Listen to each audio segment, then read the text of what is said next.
Hello and welcome to Simon Says Artwork. In this video I'm going to be discussing horror art, and that's going to be because I've taken a still image from a film, and it's not a horror film, but the actual picture itself has very much horror iconography in it, where it's very creepy and scary, but the film itself is more of a psychological art film really. And it's a film called Repulsion. I think it's a 60s film. I really enjoyed it, and that's what this still image is. The picture's actually up there on my wall, a bit out of shot at the moment, but I'm going to show you the process of how I drew it with graphite and charcoal sticks.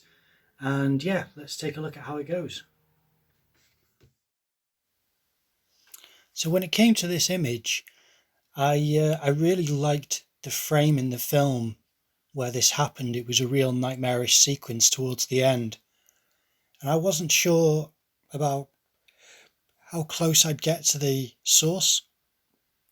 So even when I had the still frame up on a monitor in front of me, I wasn't really being too fussy about being exact. So there's no measuring.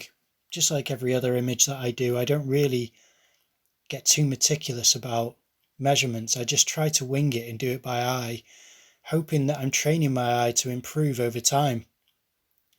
And when it came to this, it was a bit of a push and pull, which just means that I would add certain things and then I'd try to correct them by heightening certain other aspects in different areas where I think I'd gone wrong.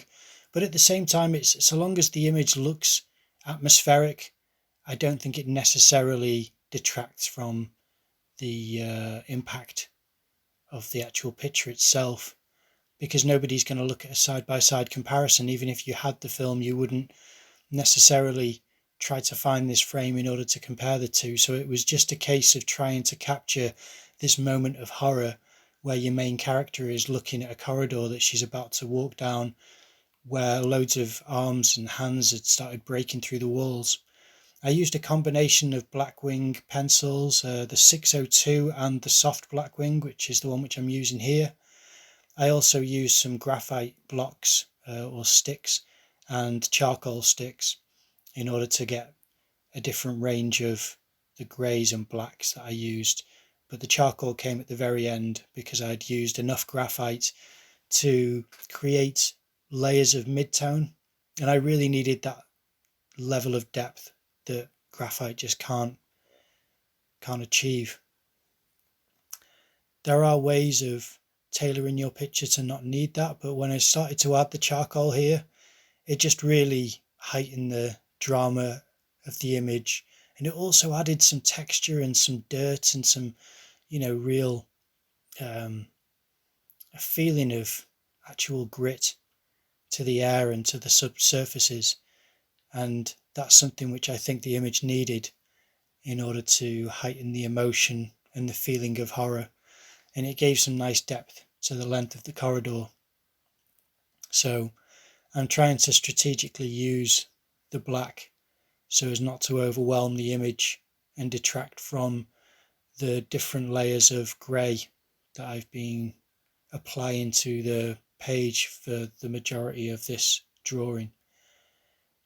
It's not something that I do very often. I usually either pick charcoal or graphite, but for this I paired the two together and I really quite liked it. And then afterwards adding more graphite in the background to suggest things in the distance that were really faded out grey was quite a nice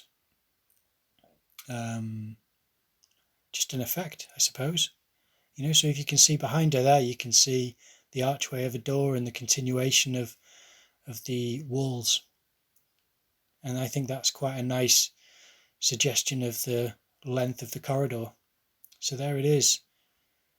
A few more touches just to heighten the features on her face and some of the creases on the nightgown. And that's it. That's the image.